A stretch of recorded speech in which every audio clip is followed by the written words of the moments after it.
Hello everyone, I'm Dr. Sapna Jadwal. I'm working as a professor in the Department of Management at St. Andrews Institute of Technology and Management. This is lecture 12 of Organizational Behavior of Unit 3. The topic I'm going to cover in this lecture are negotiations. I'm going to discuss definition of negotiation. Then I'm going to discuss negotiation process, concept of power, sources or types of power, politics, reasons of organization politics, and ethics of power and politics in the organization. First, I am going to start with negotiation, that definition of negotiation. Negotiation is a method by which people settle differences. It is a process by which compromise or agreement is reached while avoiding argument and dispute. In any disagreement, individuals understandably aim to achieve the best possible outcome for their position. Now the next topic, negotiation process or the steps of negotiation process. The first step is preparation. Preparation is instrumental to the success of negotiation process. Being well prepared generates confidence and gives an edge to the negotiator. Preparation involves the following activities. The first is gathering information.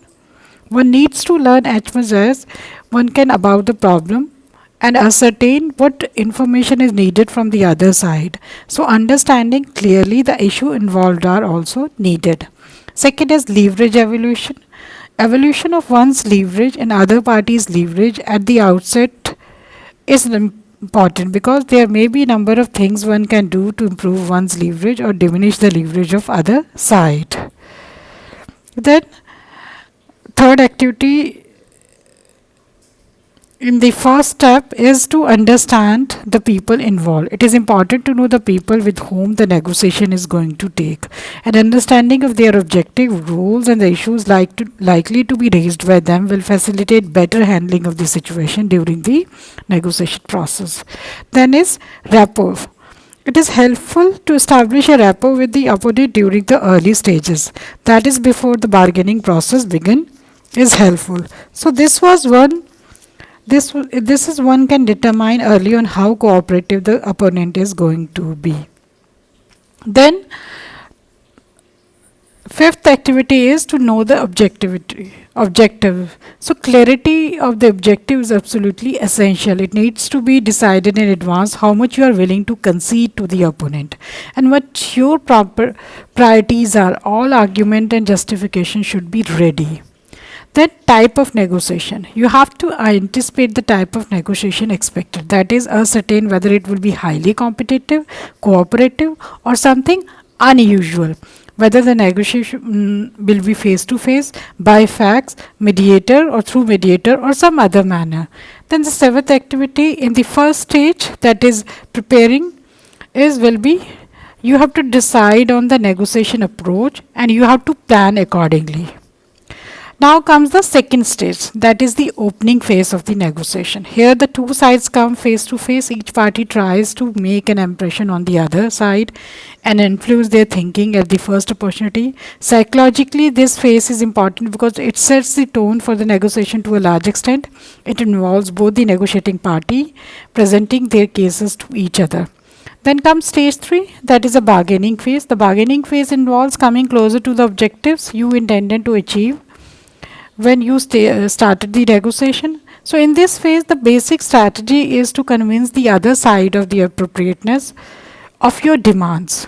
You have to convince that your demands are appropriate. Then you have to persuade the other party that persuade the other party towards those demands. For this, one needs to be logical in one's approach and frame clearly, thought out, planned.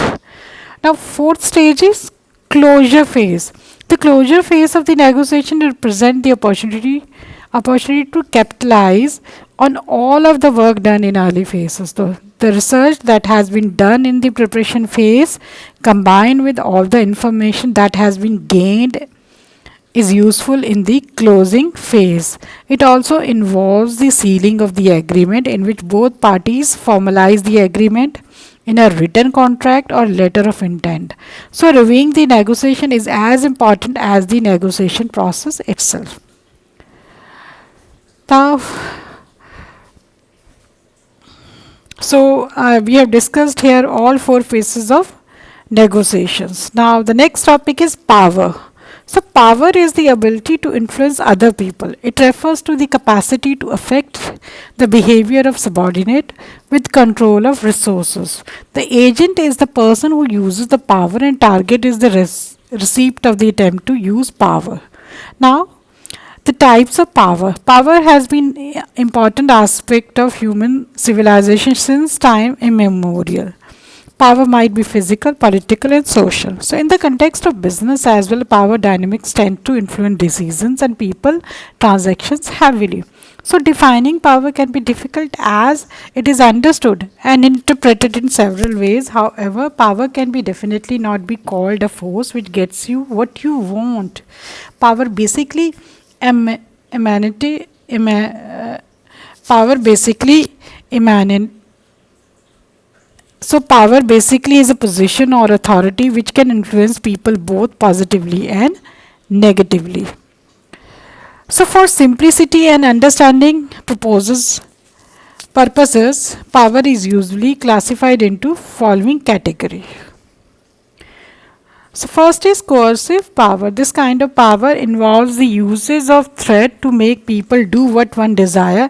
In the organizational setup, it translates into threatening someone with transfer, firing, demotion, etc.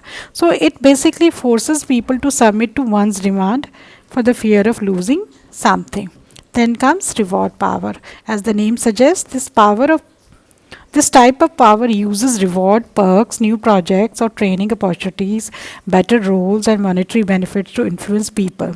However, an interesting aspect of this type of power is that it is not powerful enough in itself, as the decision related to rewards do not rest solely with the person promising them, because in organization a lot of other people come into play, like a senior managers and a board of directors, etc. Then comes legitimate power. The power in this kind of power comes from an official position held by someone, be it in an organization, bureaucracy, government, etc. The duration of this power is short lived, as a person can use it only till the time he or she hold that position. Now comes the next category is expert power. This is a personal kind of power which owes its genesis to the skills and expertise possessed by an individual, which is higher quality and not easily available. So in such a situation, the person can exercise the power of knowledge to influence people. Since it is very person specific and skills can be enhanced with time, it is more credible and respected.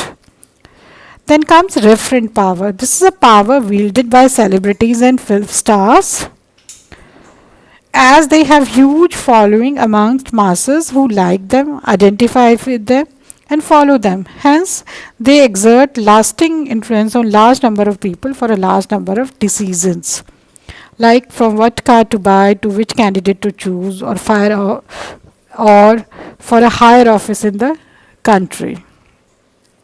The next topic is politics. Organization politics are self-serving behaviors that employees use to increase the probability of obtaining positive outcomes in the organization. It is influenced by individuals, may serve personal interest with regard to their effect on organization itself. So politics is always done to have or with self interest in mind, and it has definitely effect on the organization too. The politics has effect on the ambience of the organization too. So reasons of politics at work. The first reason is to gain limelight and undue attention from seniors. Why people indulge into politics at workplace? Just to have a limelight and to have attention of seniors. They indulge into politics at workplace. The second is to get advantages which are beyond reach and control of employees. So to get advantages, to get reward, to get benefits, which is beyond the control of the regular employees, the people indulge into politics. Then to get fast results and reward. Then to get benefit position in the organization. So people indulge into politics to have undue positions also, which they maybe they are not able, or they are not perform, they don't get, they know they don't get it by the performance, so they indulge into politics to get a position in the organization. And maybe they are not capable enough to get that position. Maybe it may be possible they are not even educated, they are not capable to get that benefit, so they indulge into politics to get the position in the organization. Then is to have control of other employees. This is again one of the reasons why people indulge into politics at workplace. They want to control others, they want to control others, they want to show off, or they want to have undue influence on the others, so they indulge into politics at the workplace. Now, types of politics in the organization. The first one is attacking and blaming.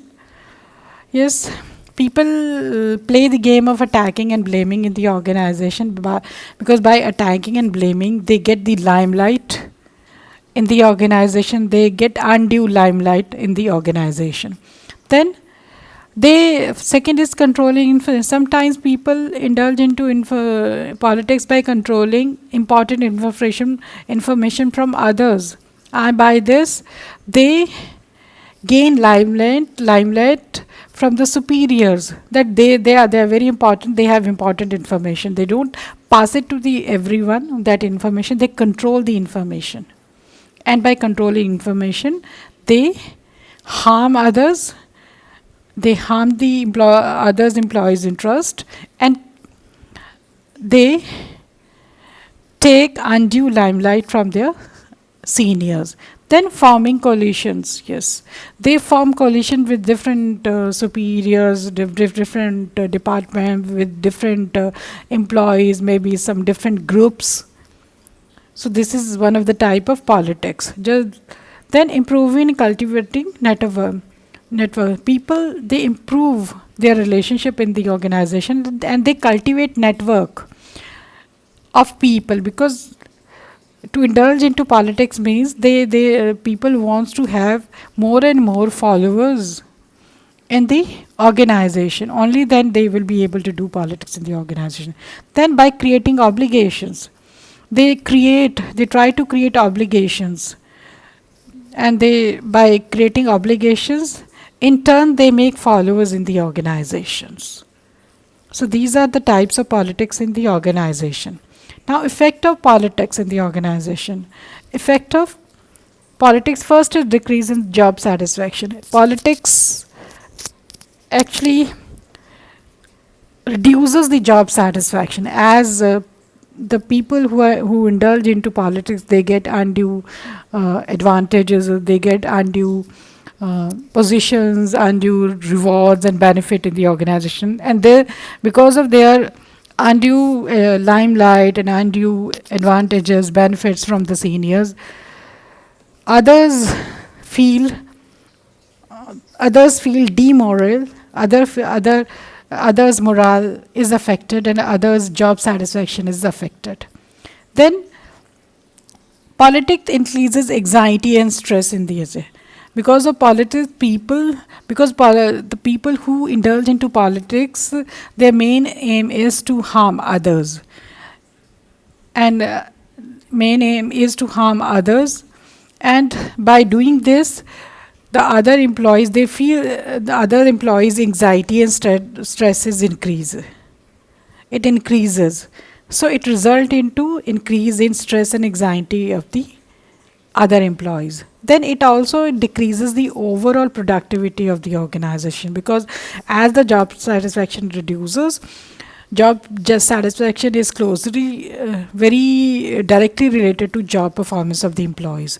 The overall productivity of the organization also reduces with the job satisfaction and job performance of employees, just because of the politics of some people in the organization.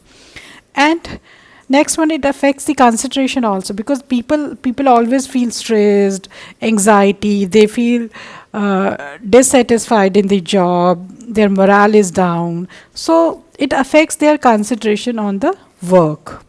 Then it spoils the ambience of workplace. Yes, because of politics by some people at workplace, the ambience of the workplace turn into chaos. So people feel dissatisfied, people feel threatened, or they feel stressed, they feel anxiety. So whole ambience is turned into chaos. Then it changes the attitude of people from positive to negative. Yes, people, some people play politics in the organization, then it affects the attitude of the other employees also.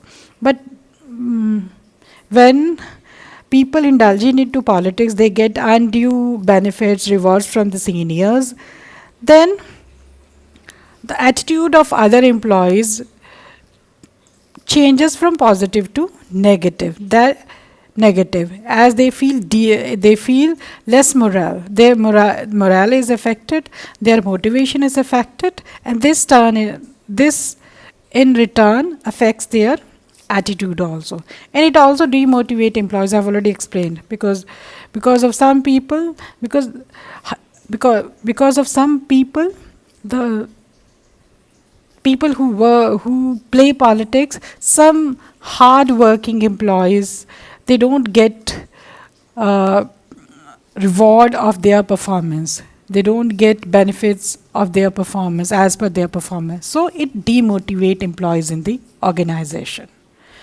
Now these are the questions which are related to the above topic. If any query is there, please do contact me. Thank you so much.